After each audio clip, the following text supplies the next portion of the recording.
150 ఇచ్చలేండి భోజనం కొట్టి ప్రాంతమని 150 ఇచ్చలేండి అంతే అండి. 6 కిలో 7 కిలో ఎక్కువ మనకి ఎలా చేయండి ఓటు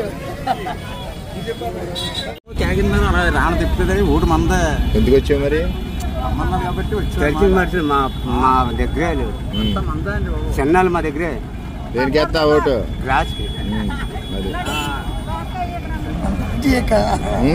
అలవాటు చేస్తున్నా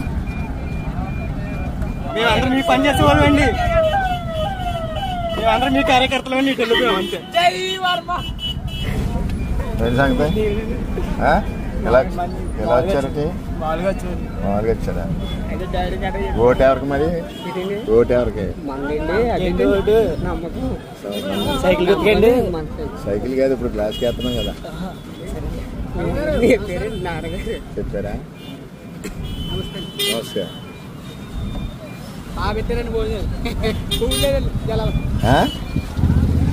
భోజనమే లేదండి ఇక్కడ